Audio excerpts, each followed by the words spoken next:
Hello everyone. आपने कुछ ही समय पहले पढ़ा होगा कि एनसीईआरटी को डीम्ड यूनिवर्सिटी का टैग दे दिया गया है, दर्जा दे दिया गया है।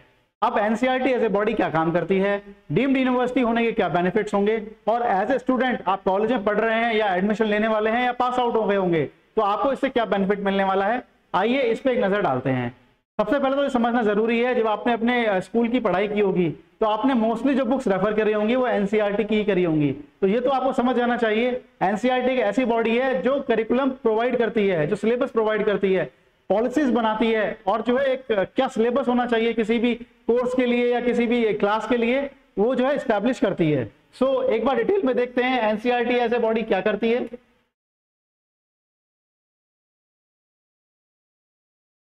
तो व्हाट इज एनसीईआरटी? तो एनसीईआरटी की फुल फॉर्म आपको पता ही होगा, national council of educational research and training is a prominent institution in India responsible for development and promoting high quality educational resources and curriculum. यानी कि आपने जो बुक्स पढ़ी होंगी, कोई भी सिलेबस आप देखते हैं, चाहे वो सीबीएसई का हो चाहे वो स्टेट यूनिवर्सिटी का हो, उसको गाइडेंस के लिए हमेशा एनसीईआरटी ही रहती है। कोई भी सिलेबस क्या बनना चाहिए, कोई भी करिकुलम में क्या होना चाहिए, वो एनसीईआरटी ही डिसाइड करती है। कोई भी एजुकेशन रिलेटेड पॉलिसी है वो डेफिनेटली एनसीईआरटी के थ्रू ही पास होगी। तो यहां पे कुछ एनसीईआरटी के बारे में पढ़ लेते हैं। Established in 1961 by Indian government. Indian government ने 1961 में इसको एस्टैब्लिश किया था। Develop school करिकुला and text books. ये आपने देखा, ये आप जब अपने स्कूल में पढ़ाई करते थे तो आपने देखा होगा आपका जो करिकुलम सिलेबस होता है या फिर आपके जो टेक्स्ट बुक्स हैं वो एनसीईआरटी ही प्रोवाइड करती है। Widely used in CBSE and state board schools. Conduct educational research, यानी कि डिवीजन ऑफ एजुकेशनल रिसर्च का एक अलग सेगमेंट है एनसीईआरटी का। वहां पे एजुकेशनल से रिलेटेड जितनी भी चीजें होती हैं, कोई भी इनोवेशन होता है, उनकी रिसर्च होती है तो उसी सेक्शन के अंदर में होती हैं। एंड टीचर ट्रेनिंग, निष्ठा एंड दीक्षा, यानी कि टीचर्स ट्रेनिंग, यानी एनसीईआरटी जो है वो टीचर्स को भी एक ट्रेनिंग प्रोवाइड करती है। और टीचर्स ट्रेनिंग इसका एक अलग सेगमेंट है, निष्ठा और दीक्षा करके। उस सेगमेंट में, उस पोर्टल पे जाके आप टीचर्स ट्रेनिंग के रिलेटेड जो है तो सारी चीजें देख सकते हैं। तो आपने देखा, जो स्कूल की बुक्स प्रोवाइड होना, सिलेबस प्रोवाइड करना और टीचर्स को ट्रेनिंग प्रोवाइड करना, ये भी एनसीईआरटी करती है। Initiatives like NTSC and NAS to assess students performance. आपने कंपटीशन देखे होंगे, एनटीएससी का आपने पार्टिसिपेट भी किया होगा। NTSC national talent search examination जो होता है वो स्टूडेंट में जो टैलेंट होता है उसको निकालने के लिए, तो स्टूडेंट्स की परफॉर्मेंस को जज करने के लिए, तो वो भी एनसीईआरटी ही कंडक्ट कराती है। एनएएस नेशनल अचीवमेंट सर्वे, ये भी एनसीईआरटी ही कंडक्ट कराती है। Offers digital resources and E book. अगर आप एनसीईआरटी की वेबसाइट पे गए हो तो आपने देखा होगा कि कोविड काल के बाद, कोरोना के बाद जो है एक बहुत ही बूम आ गया था ऑनलाइन कोर्सेज का और डिजिटल कंटेंट का। तो एनसीईआरटी की अगर आप वेबसाइट पे जाओगे तो बहुत सारे ऐसे कोर्सेज हैं जो फ्री ऑफ कॉस्ट अवेलेबल है डिजिटल फॉर्मेट में। तो बहुत सारी ऐसी बुक्स अवेलेबल हैं जो पीडीएफ फॉर्मेट में, डिजिटल फॉर्मेट में अवेलेबल हैं आपके पास। तो offers digital resources and E book. E book आपको प्रोवाइड करती है बहुत सारे कोर्सेज जो हैं उनका डिजिटल कंटेंट वीडियो फॉर्मेट में या ऑडियो फॉर्मेट में या पीडीएफ फॉर्मेट में आपको अवेलेबल होता है। Focuses on inclusive education. Inclusive education जैसे जो अपना एनसीईआरटी है उसमें सर्व शिक्षा अभियान जो है उसका मोटा है, सर्व शिक्षा अभियान, सब पढ़ें सब बढ़ें। तो inclusive education, education for all जो है सबके लिए होनी चाहिए। And support for special needs students. जो स्पेशल नीड्स के स्टूडेंट्स हैं वो फिजिकल हैंडीकैप्ड हो सकते हैं, फिजिकल इंपेयर्ड हो सकते हैं, वो उन सबके लिए एजुकेशन जो है वो एक जिम्मेदारी है एनसीईआरटी की। एजुकेशन जो है वो सबके लिए होनी चाहिए, कुछ प्रिविलेज कैटेगरी के लिए नहीं होनी चाहिए। Education for all is the motto of NCERT. तो उसी पे जो है एनसीईआरटी वर्क करती है। Collaborate international in education. बहुत सारी फॉरेन यूनिवर्सिटीज भी ऐसी हैं जहां पे एनसीईआरटी जो है टाइम टाइम पे सेमिनार कंडक्ट करती है, उनको बहुत सारे सेमिनार के थ्रू, बहुत सारी वर्कशॉप के थ्रू ट्रेनिंग प्रोवाइड करती है। तो एनसीईआरटी जो है इंटरनेशनली भी एजुकेशन में अपना रोल बहुत अच्छे से प्ले कर रही है। Provides policy recommendation to the government. Time time पे बहुत सारी गवर्नमेंट को एजुकेशन पॉलिसीज की रिक्वायरमेंट होती है। जैसे लेटेस्ट में आपने देखा ही होगा, नेशनल एजुकेशन पॉलिसी जो रिन्यू होकर आने वाली है उसका इंप्लीमेंटेशन धीरे धीरे चल रहा है, तो वो भी एनसीईआरटी ही डिसाइड करती है, वही प्रमोट करती है, वही कंडक्ट करती है, और इंप्लीमेंटेशन का जो जिम्मा होता है वो भी एनसीईआरटी के थ्रू ही रहता है। Offers teachers training program and workshop. ये हमने पहले ही मेंशन किया हुआ है कि टाइम टू टाइम टीचर्स को सेमिनार कंडक्ट करना, वर्कशॉप कंडक्ट करना, ट्रेनिंग प्रोवाइड करना, ये एनसीईआरटी करती है। तो बेसिक फीचर्स ये हैं एनसीईआरटी के। इसके अलावा बहुत सारे ऐसे काम हैं जो एनसीईआरटी करती है, पर अभी इतनी रिक्वायरमेंट नहीं है। हमें सिर्फ इतना पता करना है कि डीम्ड यूनिवर्सिटी होने से, एनसीईआरटी के डीम्ड यूनिवर्सिटी होने से एज ए स्टूडेंट आपको क्या बेनिफिट मिलना है, तो हमने कुछ ब्रीफ पॉइंट्स लिए हैं और आपको बताएं एनसीईआरटी ये सब जो है वो प्रोवाइड करती है। ना what is a deemed university, आपने बहुत सारे यूनिवर्सिटी सुने होंगे, central university, state university, deemed university, private university. तो इस सब में क्या डिफरेंस होता है वो हम अभी नहीं देख रहे हैं, हम सिर्फ ये देख रहे हैं अगर एनसीईआरटी को डीम्ड यूनिवर्सिटी का दर्जा दिया गया है तो डीम्ड यूनिवर्सिटी के पास कौन कौन सी पावर्स होती हैं, कौन कौन से ऐसी उसके पास अथॉरिटीज होती है जिनका वो यूज कर सकती है अपने करिकुलम को सुधार करने के लिए और स्टूडेंट्स के बेनिफिट के लिए। तो यहाँ पे हम देखते हैं डीम्ड यूनिवर्सिटी, तो डीम्ड यूनिवर्सिटी या डीम्ड टू बी यूनिवर्सिटी एक ही बात है, कहने का तरीका अलग है। डीम्ड यूनिवर्सिटी और डीम्ड यूनिवर्सिटी, डीम्ड यूनिवर्सिटी और deemed to be university one and the same thing. तो यहाँ पे डीम्ड यूनिवर्सिटी के पास कौन कौन सी अथॉरिटीज होती हैं उनको देखते हैं। तो सबसे पहला फुल ऑटोनॉमी, यहाँ पे गवर्नमेंट की कोई बाउंडेशन नहीं होती है, किसी भी प्रकार की बाउंडेशन नहीं होती है, खाली ये यूजीसी अप्रूव जरूर होती है, तो यूजीसी का एक वॉच रहता है। लेकिन बाकी सारे जो पॉइंट्स हैं, कुछ भी आपको डिसाइड करना हो, फुल ऑटोनॉमी जो होती है वो आपके पास डीम्ड यूनिवर्सिटी के पास होती है। तो फुल ऑटोनॉमी होती है, deemed university have complete independence in various aspects of the education. Course design, किसी भी कोर्स के लिए आपको गवर्नमेंट से रेफर करने की जरूरत नहीं है, इंडस्ट्री रिक्वायरमेंट के हिसाब से आप अपना कोर्स डिजाइन कर सकते हैं, अपना सिलेबस जो है वो डिजाइन कर सकते हैं। तो they can design their courses and according to the industry and job trends. आपको पता ही है टाइम टू टाइम टेक्नोलॉजी बहुत ज्यादा स्पीड से चेंज हो रही है, बहुत ज्यादा आर्टिफिशियल इंटेलिजेंस का यूज हो रहा है, तो आपको जानना बहुत जरूरी है, टाइम टू टाइम करिकुलम में भी चेंज होना बहुत जरूरी है। गवर्नमेंट की अगर यूनिवर्सिटी होती है तो आपने ऑब्जर्व किया होगा आज भी पुराने कोर्सेज ही चल रहे हैं, क्योंकि गवर्नमेंट के कोर्सेज को एकदम से चेंज करना बहुत मुश्किल होता है क्योंकि उसमें हर तरीके के स्टूडेंट्स पढ़ते हैं। लेकिन किसी भी यूनिवर्सिटी के लिए जो पर्टिकुलर कैटेगरी ऑफ स्टूडेंट्स को कैटर कर सकती है कोर्स के लिए, तो वहां पे उनके लिए बहुत ईजी है कोर्स को डिजाइन करना।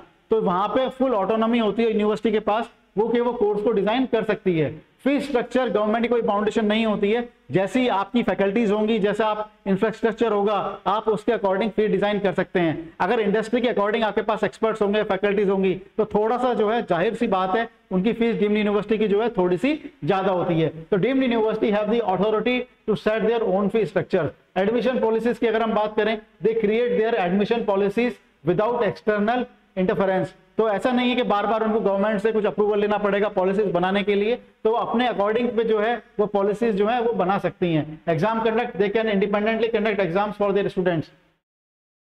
एग्जाम्स की अगर हम बात करें तो अगर आपको एडमिशन प्रोसेस की बात करें तो आपने देखा होगा कुछ स्टूडेंट्स ग्रेजुएशन के मार्क्स पे 12th की परसेंटेज बेस पे एडमिशन ले सकते हैं, कुछ ऐसे हो सकते हैं जो एंट्रेंस एग्जाम करा सकते हैं। तो ये पावर डीम्ड यूनिवर्सिटी के पास होती है कि वो अपना एडमिशन प्रोसेस कैसे करने वाला है, ऑनलाइन कराएगा एग्जाम, ऑफलाइन कराएगा, एडमिशन टेस्ट किस फॉर्मेट में लेने वाला है, किस बेसिस पे वो स्टूडेंट को एडमिशन देने वाला है। तो फुल ऑटोनॉमी जो रहती है वो एक ऑटोनोमस इंस्टीट्यूट जो होता है डीम्ड यूनिवर्सिटी उसके पास रहती है। Degree granting, deemed university decide whether to grant degrees to students, यानी कि किसी भी कोर्स के लिए आदमी को स्टूडेंट को डिप्लोमा ग्रांट करना है, डिग्री ग्रांट करनी है, या फिर आपको सर्टिफिकेट ग्रांट करना है, तो इसके लिए भी फुल अथॉरिटी जो रहती है वो डीम्ड यूनिवर्सिटी के पास रहती है। Industry alignment, courses are aligned with the current industry trends, ये सबसे इंपॉर्टेंट पॉइंट है डीम्ड यूनिवर्सिटी के साथ। कोई भी गवर्नमेंट की बाउंडेशन नहीं है, तो जैसे जैसे इंडस्ट्री का ट्रेंड चेंज होता है आप टाइम टू टाइम अपने करिकुलम में जो है बदलाव कर सकते हैं, उसको अपडेट कर सकते हैं, मॉडिफाई कर सकते हैं, और जो है they can be completely aligned with the industry requirements. Advanced facilities, they provide advance facility and the infrastructure to the students needs. तो आपको पता ही है अगर यूनिवर्सिटी बनती है डीम्ड तो टाइम टू टाइम वो है अपने इंफ्रास्ट्रक्चर में टाइम चेंज कर सकती है as per the industry requirements. Research focus की अगर हम बात करें, deemed universities emphasize the latest education and research. तो ये तो कहने की बात ही नहीं है, टाइम रिसर्च बहुत नेसेसरी है, इनोवेशन बहुत जरूरी है किसी भी सेक्टर में, चाहे वो एजुकेशन सेक्टर हो, मैन्युफैक्चरिंग सेक्टर हो, एफएमजीजी सेक्टर हो। आपने मतलब अगर आप अपने आप को चेंज नहीं करते हैं, समय के साथ परिवर्तन नहीं करते हैं, तो आप बहुत पीछे रह जाएंगे। तो आपको टाइम टू टाइम इनोवेशन के लिए रिसर्च बहुत जरूरी है। तो डीम्ड यूनिवर्सिटी का जो मेजर फोकस होता है वो रिसर्च पे रहता है। तो और कुछ अगर हम बात करें कि ऐसा क्यों हुआ है कि जो एनसीईआरटी को जो है वो एक डीम्ड यूनिवर्सिटी का दर्जा किया गया है। काफी टाइम से यूनिवर्सिटी ने, एनसीईआरटी ने यूजीसी को अप्रोच किया था एक डीम्ड यूनिवर्सिटी का दर्जा लेने के लिए, तो फाइनली जो है अब वो दर्जा दे दिया गया है यूजीसी के द्वारा एनसीईआरटी को। तो NCERT has been in existence for over 60 years, लगभग 60 साल हो चुके हैं एनसीईआरटी को, और ये इसका ट्रैक रिकॉर्ड काफी अच्छा रहा है। अगर आपने बुक्स देखी हो तो काफी अच्छा ट्रैक रिकॉर्ड है, पेपर्स का जो रिकॉर्ड है, ऑनलाइन कोर्सेज का जो रिकॉर्ड है, इसके अलावा फैकल्टी जो है, ट्रेनिंग जो है, काफी एक अच्छा ट्रैक रिकॉर्ड रहा है। तो अगर ये यूनिवर्सिटी बनती है तो स्टूडेंट्स को बहुत सारे पैरामीटर पे फायदा मिलने वाला है। एनसीईआरटी स्ट्रॉन्ग फैकल्टी, ऑब्वियसली जब ट्रेनिंग हो रही है उनकी तो फैकल्टी तो बहुत स्ट्रॉन्ग है ही उनके पास, इंफ्रास्ट्रक्चर भी काफी अच्छा है इनके पास। NCERT wide range of educational programs and services, बहुत सारे प्रोग्राम्स जो हैं एनसीईआरटी में कंडक्ट कराए जाते हैं। आप एनसीईआरटी की वेबसाइट को विजिट करेंगे अगर, तो आप पाएंगे कि बहुत ही कुछ ऐसे कोर्सेज हैं, वोकेशनल कोर्सेज भी हैं जो फ्री ऑफ कॉस्ट अवेलेबल हैं, आप वहां पर जाके उनको परस्यू कर सकते हैं। NCERT is a committed to innovation and continuous improvement. तो एनसीईआरटी को जब यूनिवर्सिटी का दर्जा दे दिया जाएगा, डीम्ड यूनिवर्सिटी बन जाएगी वो, तो स्टूडेंट्स को बहुत अलग पैरामीटर पे फायदा मिलने वाला है। बहुत सारे ऐसे कोर्सेज हैं जो रीजनेबल फीस में करने वाले हैं, और बहुत सारी प्राइवेट यूनिवर्सिटीज हैं जिनमें उनको एडमिशन लेने से मतलब जो है एक और यूनिवर्सिटी मिल जाएगी जो गवर्नमेंट बाउंड रहेगी, जो गवर्नमेंट की ही यूनिवर्सिटी होगी, और वहां पे एकदम सब कुछ ऑथेंटिक होगा, कुछ फ्रॉड का आपको डर नहीं रहेगा। बहुत सारी प्राइवेट यूनिवर्सिटी में कई बार आप बहुत ज्यादा फीस देते हैं और आपको ऐसा लगता है कि उसके हिसाब से पढ़ाई नहीं हुई है और जो सर्विसेज प्रोवाइड हुई हैं वो उसके हिसाब से नहीं हुई हैं। तो यहाँ पे अगर एनसीईआरटी को जब दर्जा मिला है डीम्ड यूनिवर्सिटी का, तो जो आप अगर कॉलेज में पढ़ाई कर रहे हैं, तो सपोज आप यूजी कोर्सेज में और आप पोस्ट ग्रेजुएट करना चाहते हैं या डॉक्टोरल प्रोग्राम्स करना चाहते हैं, तो आपको डेफिनेटली एनसीईआरटी जब डीम्ड यूनिवर्सिटी के थ्रू अपने कोर्सेज लॉन्च करेगी तो आप इनको करने का एक मौका मिलेगा आपको, और एक ऑथेंटिक सोर्स होगा आपके पास इन प्रोग्राम्स को करने का। तो यहाँ पे हम देख सकते हैं कि डीम्ड यूनिवर्सिटी से will enable NCERT to offer its own graduate, post graduate and doctoral programme.